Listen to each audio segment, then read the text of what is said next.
This is America in the Morning from Westwood One. It's Friday, February 14th, 2025. I'm Clayton Neville in for John Trout. Here's what's coming up on America in the Morning. President Donald Trump is imposing tit-for-tat tariffs. Whatever countries charge the United States of America, we will charge them. I'm Jim Roop. RFK Jr. is in, and Kash Patel may soon follow him into Donald Trump's cabinet. Trump and Putin are on the same page regarding Ukraine, but the same cannot be said about NATO or Vladimir Zelensky. And mass firings of federal workers has begun in Washington. On Wall Street, stocks rallied after President Trump announced new tariffs and then held off on them.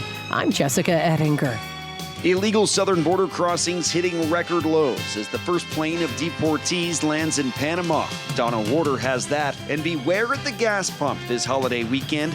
Gas prices are on the rise. All ahead on America in the Morning.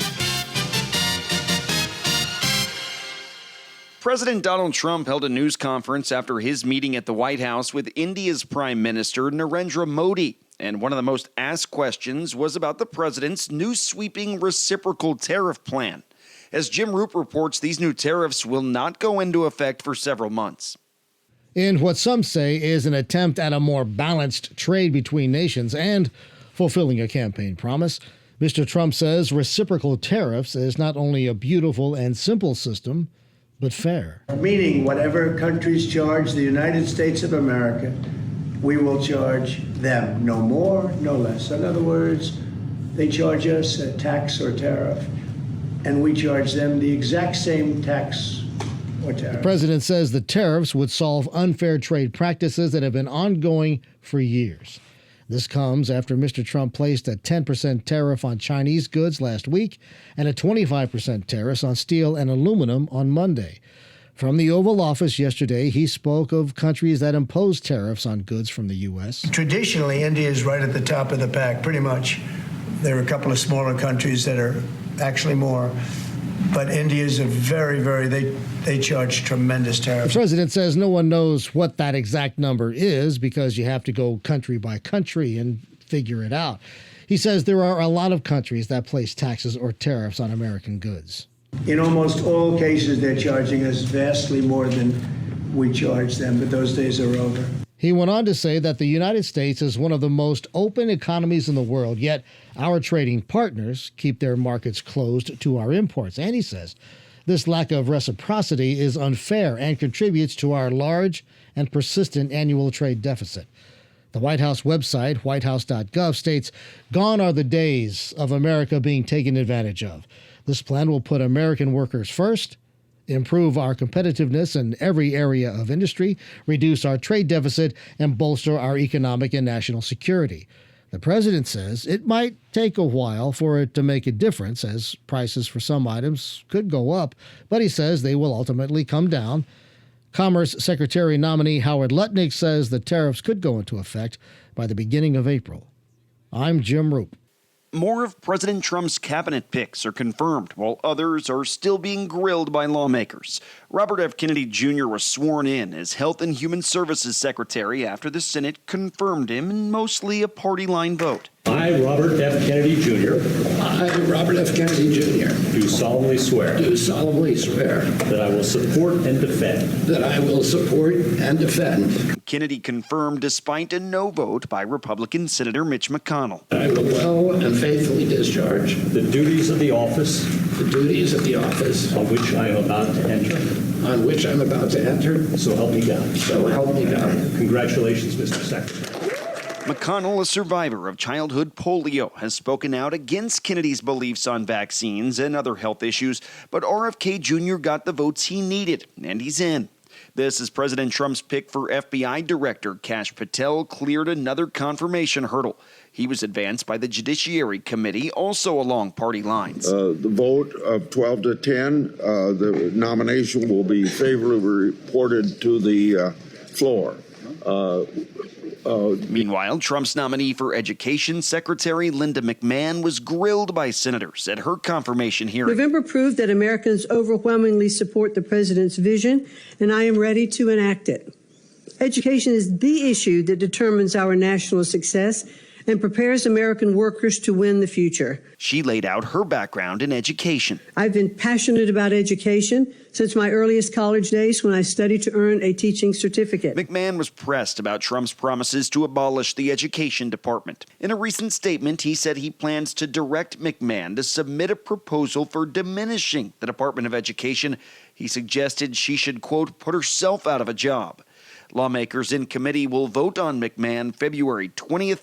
If she clears that hurdle, her nomination will move to the full Senate. The top stories of the day are brought to you by Sleep Number. Sleep better together. Save 50% on the new Sleep Number limited edition smart bed. Limited time exclusively at a Sleep Number store. And there's seemingly been a policy shift by the Trump administration surrounding Kyiv. We've got details when America in the Morning returns after this.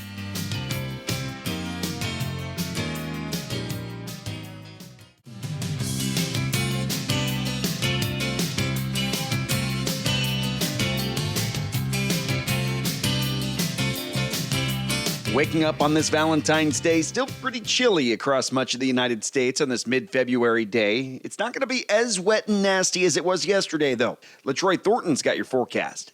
As the latest in a train of winter storms takes shape over the northern plains this afternoon, snow can be expected to develop from the eastern Dakotas and Minnesota to parts of Iowa, Wisconsin, and Illinois by late in the day. The organizing storm then heads eastward for the weekend, taking snow with it across the Great Lakes, parts of the Midwest, and into the Northeast, becoming a rather potent disturbance as it heads for the coast by Sunday.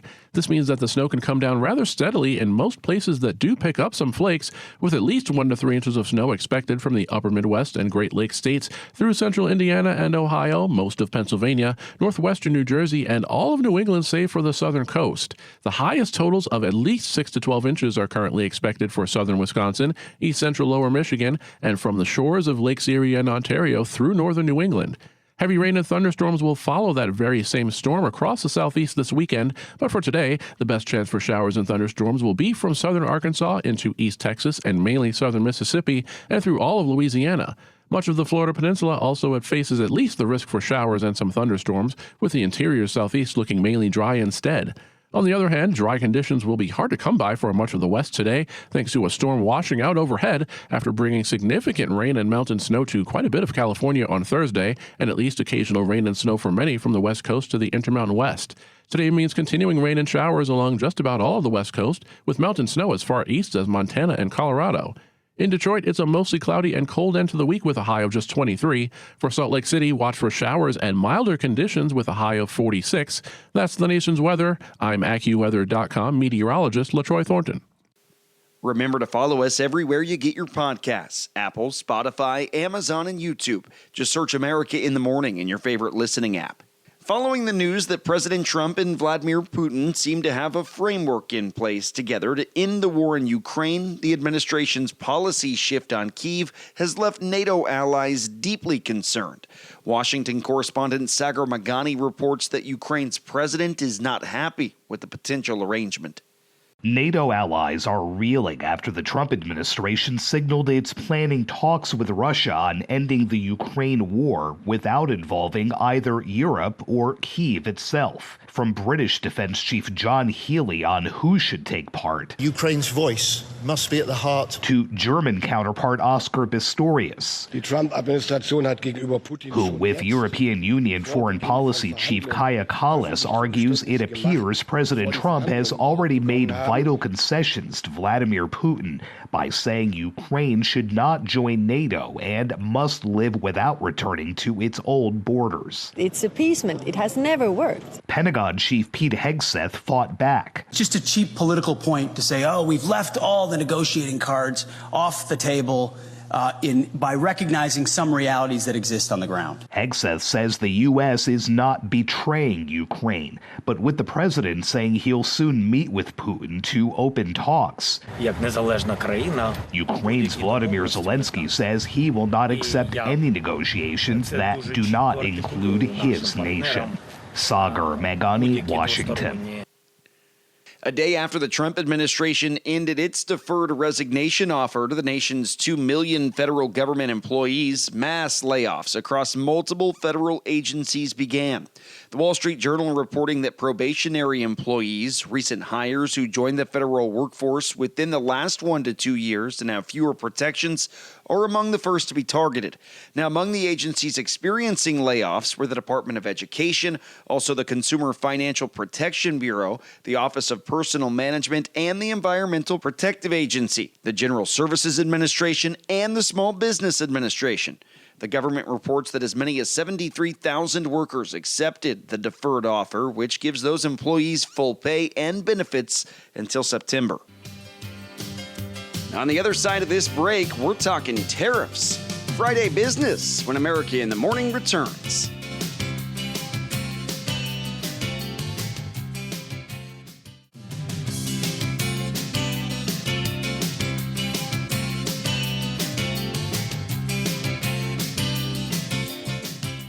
This is America in the Morning. I'm Clayton Neville in for John Trout.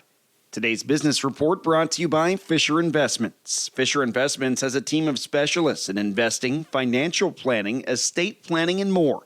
Learn more at FisherInvestments.com. Here's CNBC's Jessica Ettinger with Friday Business.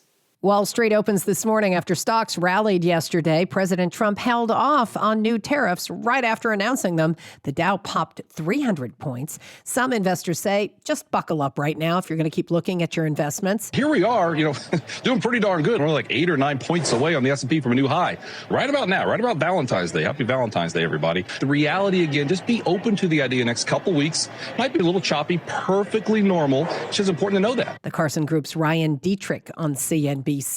President Trump announced new reciprocal tariffs yesterday and then promptly delayed implementing them. Investors cheered that. Another tariff announcement that was short on detail, and there weren't, immediate new tariffs implemented. And so markets breathed a sigh of relief once that news was out of the way and it was kind of off to the races. A lot of the tariffs so far, they have not actually gone into effect if they ever do. Vital Knowledge's Adam Crisafulli on CNBC. Here's the president speaking yesterday. Whatever they charge us, we're charging them. So it works out very well. It's a beautiful, simple system.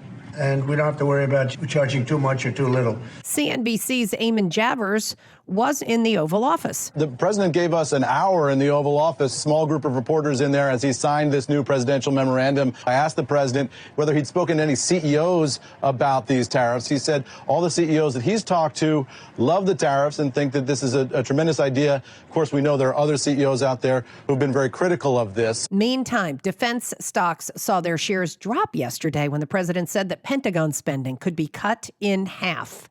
Inflation is on the minds of investors, and CNBC spoke with the National Economic Council director in President Trump's first term. Higher prices and less purchasing power drove people to the polls and got him elected and got him a mandate. They won the Senate, they won the House. So how does he get inflation down from here when some of the policies he's talking about could be inflationary? Well, this is an interesting discussion. Number one, energy is important. The administration has talked about lowering energy costs. That will take some time. Now, prices aren't going to fall out of bed. We can go down 10% from here. It's not just oil, Gary. It's housing, it's auto insurance. So we've got to start with energy. IBM Vice Chairman Gary Cohn with CNBC's Sarah Eisen. It is Valentine's Day, and if you've noticed that heart-shaped boxes of chocolate cost up to 20% more this year, it's because of soaring cocoa bean prices hitting a record high just a few weeks back. On today's watch list, we get earnings from drug maker Moderna and the latest on retail sales. 1 million expected to line the streets of Philadelphia for the Eagles' Super Bowl championship parade today. Gas prices are rising as we head into the holiday weekend. We've got the reasons why and which states have the highest gas prices when America in the Morning returns. Stick with us.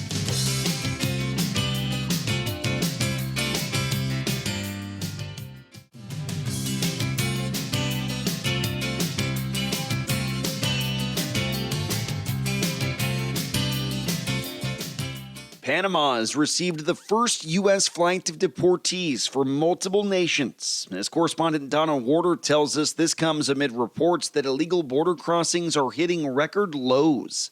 Panamanian President Jose Raul Mulino says 119 citizens of China, Uzbekistan, Pakistan, and Afghanistan arrived in Panama Wednesday on a U.S. Air Force flight after being deported from the U.S. Panama had offered to act as a stopover for migrants expelled from the U.S., and Wednesday's flight was the first of 3 planned flights, expected to total about 360 people. The migrants are expected to stay in a shelter in Panama's Darien region before being returned to their native countries. Last week, Secretary of State Marco Rubio traveled to Panama to discuss President Donald Trump's demands to retake control of the Panama Canal. But Mulino also discussed Panama's efforts to slow migration through the Darien Gap, and he said the U.S. could use Panama as a bridge to send U.S. deportees back to their countries. I'm Donna Warder.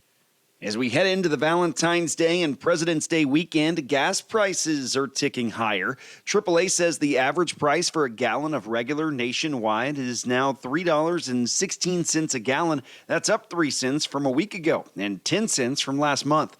But analysts are saying that they expect the price at the pump to rise sharply in coming weeks.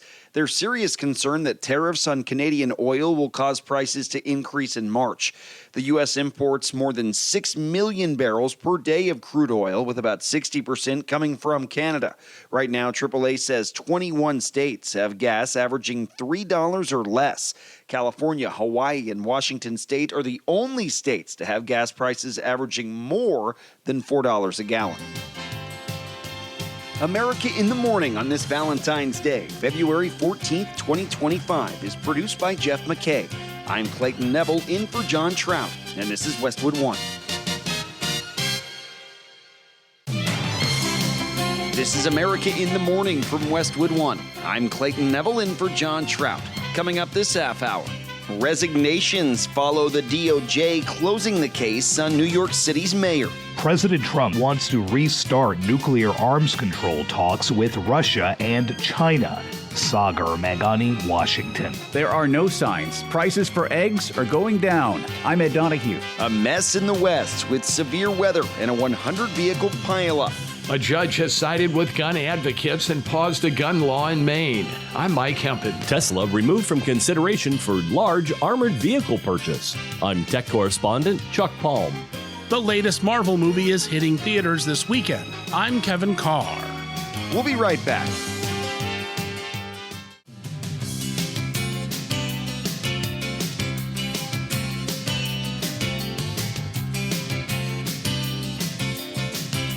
On this Valentine's morning, the winter weather expected to lighten its grip just a touch on parts of the United States. LaTroy Thornton's got your forecast.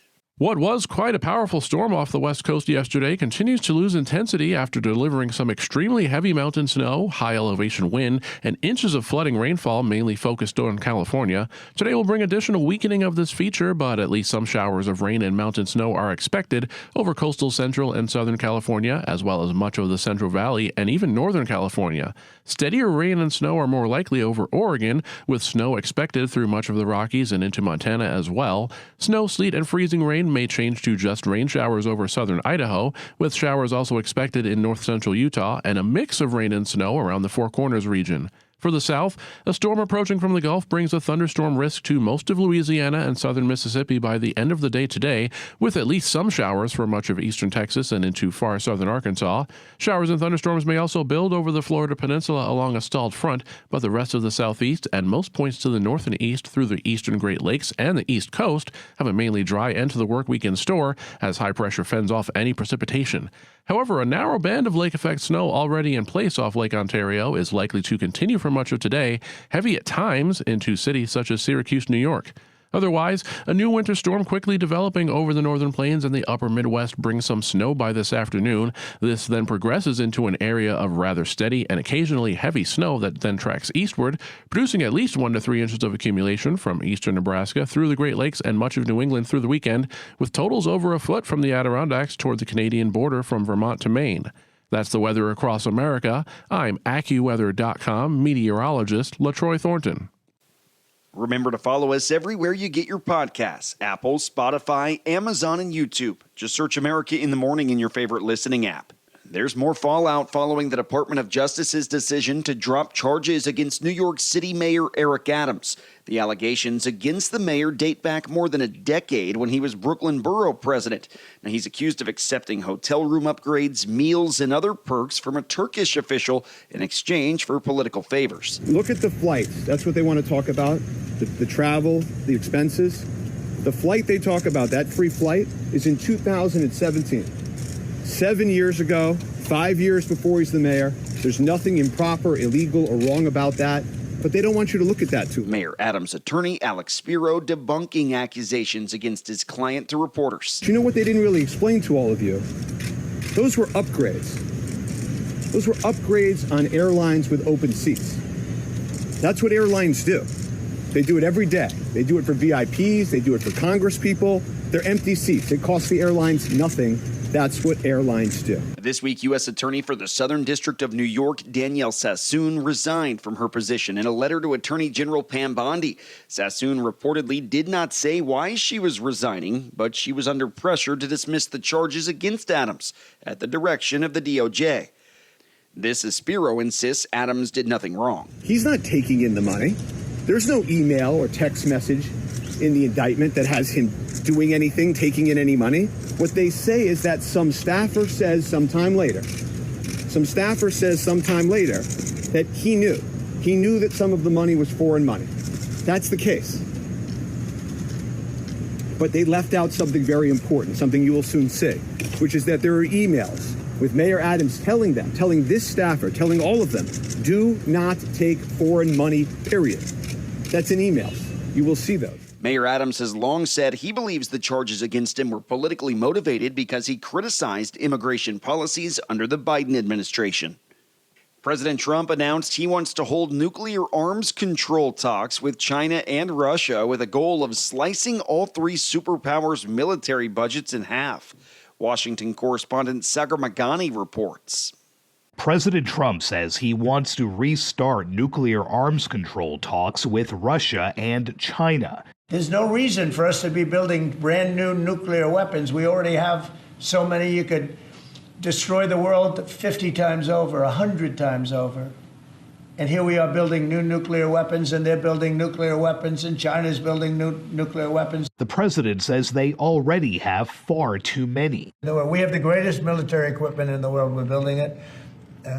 There's no reason for us to be spending almost $1 trillion on military. There's no reason for you to be spending $400 billion. China's going to be at $400 billion. We're at $1 trillion. We're going to be at close to $1 trillion. And I'm going to say we can spend this on other things. We don't have to spend this on military. So he wants to talk with China's Xi Jinping and Vladimir Putin in Russia about stopping that and eventually slashing their respective defense spending. One of the first meetings I want to have is with President Xi of China, President Putin of Russia, and I want to say, let's cut our military budget in half. And we can do that. And I think we'll be able to do it. The president tried in his first term to get China into nuclear arms cut talks, but failed. Russia suspended its participation in a nuclear reduction treaty during the Biden administration. Hopefully there'll never be a time when we need those weapons. If there's ever a time when we need nuclear weapons, like the kind of weapons that we're building and that Russia has and that China has to a lesser extent but will have, that's going to be a very sad day. That's going to be probably oblivion. Sagar Meghani, Washington. There are parts of Southern California under evacuation orders this morning after the strongest storm to hit the Golden State in more than a year brought as much as 6 inches of rain to areas where wildfire debris flows are threatening new destruction. That same storm dumped as much as 4 feet of snow in parts of the Cascades and in Oregon. It was the combination of snow and freezing rain that caused whiteout conditions there that led to a 100-car pileup outside Portland. Correspondent Haya Panjwani reports. Injuries have been reported in a more than 100-vehicle pileup near Portland in whiteout conditions. Authorities say the vehicle pileup has closed part of a major interstate along Columbia River near Portland, Oregon. The Multnomah County Sheriff's Office said on social media that westbound Interstate 84 was closed near Multnomah Falls after a 100-vehicle pileup in which an SUV caught fire. It also says there are reports of people being trapped in vehicles. Authorities say the people in the SUV were able to escape. Officials say first responders are searching car by car, and injuries have been reported. Multnomah Falls is about 25 miles east of Portland. Like we flipped the switch from fires to rain. National Weather Service meteorologist Carol Smith in Oxnard, California, says some of the same areas that were battling wildfires are now at risk for flooding because of an atmospheric river. That's water vapor that forms over an ocean, transporting much of the moisture from the tropics to northern latitudes, such as the West Coast. Smith says with the atmospheric river going on right now, there's also a high risk of flowing debris. Especially in our very recent burn scars, the ones in Malibu and the Eaton and the Bridge burn scars, and not to leave out also the mountain burn scar in Ventura County. Scientists say many atmospheric rivers are weak. Smith says this one is weak to moderate. I'm Haya Panjwani. A growing number of businesses limiting the number of eggs that you can buy, and the dairy products becoming more coveted nationwide. We'll tell you about it when America in the Morning returns after this.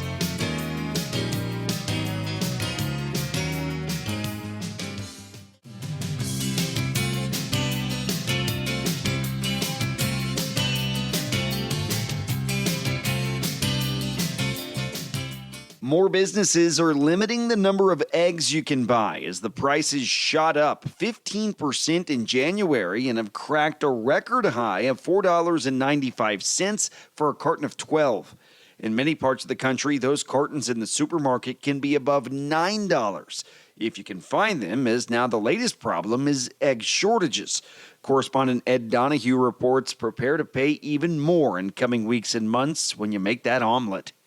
The government says egg prices hit a record high last month, $4.95 a dozen. That is just the national average. In some places, you could pay $10 a carton for eggs. It's being felt in the stores. We're just getting less than what we order from our suppliers, and we're compensating by occasionally limiting what customers can buy. Market owner Joe Trimble in Alameda, California, says most of the time his shelves are only about 25% full. You're just expected to be there in the same way you expect there to be milk. The main reason eggs are more expensive is the bird flu outbreak. Customer John Flory really likes eggs. He's going to Plan B. I was going to make a quiche that I like to make, and it's about 6 eggs, so I figured I'd do something else. Bird flu cases often spike in the spring, and egg prices typically spike around Easter because of high holiday demand. I'm Ed Donahue.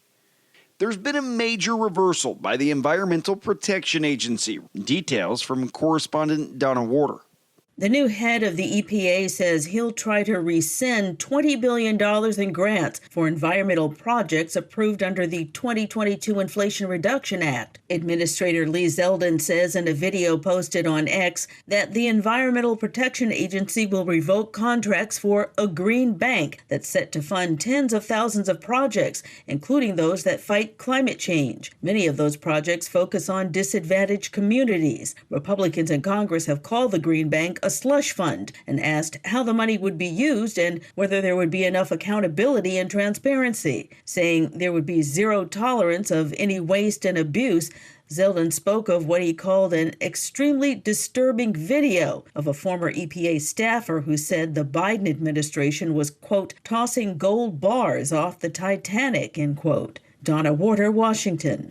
A federal judge temporarily blocked President Donald Trump's recent executive order aimed at restricting gender-affirming health care for transgender people under the age of 19. Now, the judge's ruling came after a lawsuit was filed on behalf of families with transgender or non-binary children who allege their health care is being compromised. The judge, who was nominated by former President Biden, granted the plaintiff's request for a temporary restraining order after a hearing in federal court in Baltimore. The restraining order, which lasts 14 days, could be extended. Essentially, it puts Trump's directive on hold while the case moves forward. A judge is siding with gun advocates and pausing a new law in Maine that enacted a waiting period for all gun sales. Correspondent Mike Hempen reports.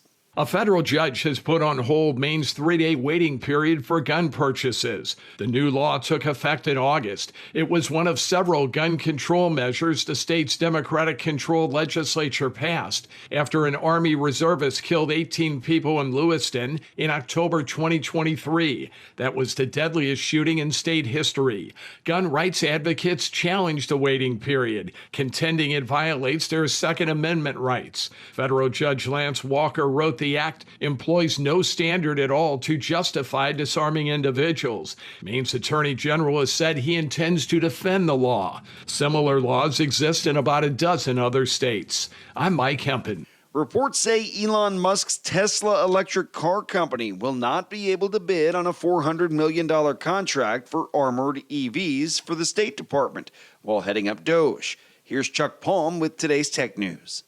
The State Department had been considering Elon Musk's Tesla Corporation for a $400 million armored electric vehicle purchase. The bid for that contract has now been put on hold and revised to reflect just simply armored electric vehicles. A State Department spokesperson said that the electric car company owned by Musk was the only one that expressed interest back in May when Joe Biden was president. When asked on Tuesday, Musk stated that transparency is what builds trust and that he fully expected to be scrutinized. President Trump also stated there would be oversight of Musk, and if we thought there was a lack of transparency or a conflict of interest, we would not let him do that segment or look into that area. After reports emerged about the plans to buy from Tesla, the State Department changed the data entry and said it should have been entered into the system as a generic electric vehicle manufacturer. However, at least one other entry point did mention a company, German car manufacturer BMW. For more tech news, find me on X at Chuck Palm. Robert Workman has sports. Hockey last night, the U.S. flattened Finland 6-1 at the Four Nations face-off in Montreal. The Finns grabbed the early lead. Then the Americans scored 6 unanswered goals, 4 of them in period 3, and the first 3 of those in the first 3 minutes of the stanza. Brady Tkachuk and big brother Matthew each lit the lamp twice for USA, which takes on Canada Saturday night. Forward Jack Eichel says that'll be a challenge. Obviously we got to be good defensively. They have some, serious firepower over there offensively, and got to continue to do the things that I think make us successful, try and play to our identity as much as possible. The early game Saturday has Finland against Sweden. NBA, the Timberwolves took down the Thunder 116-101. That ends OKC's 7-game winning streak, 27 points and 13 rebounds for Naz Reid. So the Thunder and the East-leading Cavaliers go into the All-Star break with identical 44-10 records. Pelicans snapped a 10-game losing streak, outlasting the Kings 140-133 in overtime. CJ McCollum had 43 points, 11 of those in OT, as he outscored Sacramento all by himself. Clippers went overtime to stop the Jazz. Norman Powell had a season's best 41 points. Mavericks battled past the Heat for their 4th win in 5 games, despite 40 points from Miami's Tyler Hero. And the Warriors shot down the Rockets, 27 points for Steph Curry. Now, Golden State hosts the All-Star Weekend in San Francisco. Regular season action resumes on Wednesday. That's Friday Sports. An embattled American rapper and his wife getting divorced. We'll tell you who and bring you details when America in the Morning returns after this.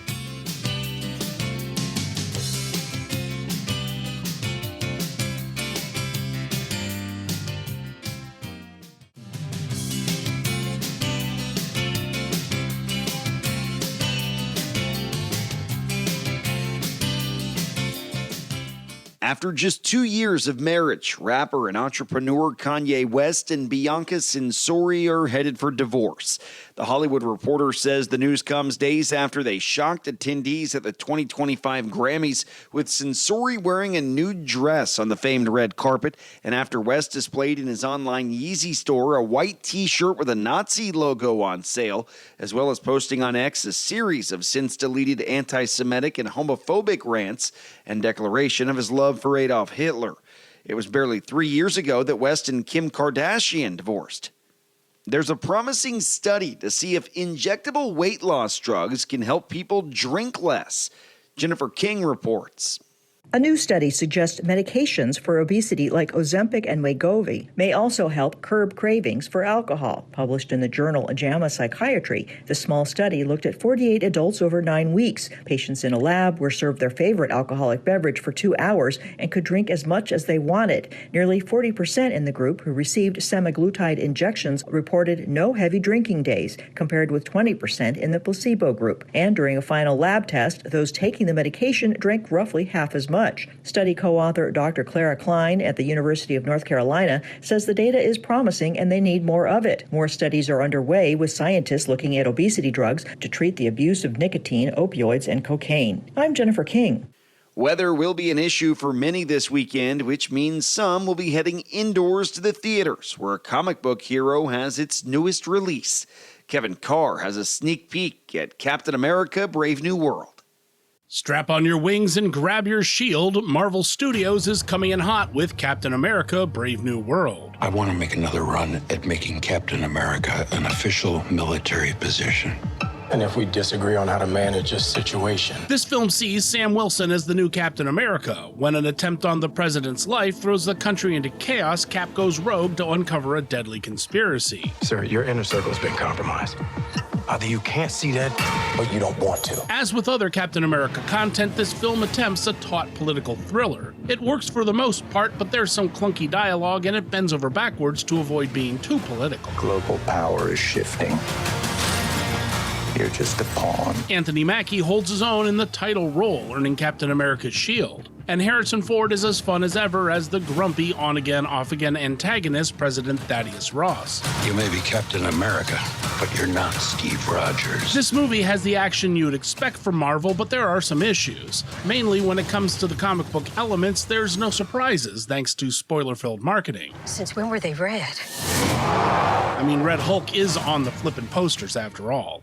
In the end, Captain America: Brave New World offers an entertaining introduction into a darker Marvel universe. You ever ask yourself, who's playing who? Captain America: Brave New World gets 3.5 vibranium shields out of 5. I'm Kevin Carr, and that's the way I see it. America in the Morning for Friday, February 14th, 2025 is produced by Jeff McKay. I'm Clayton Neville in for John Trout. Happy Valentine's Day. This is Westwood One.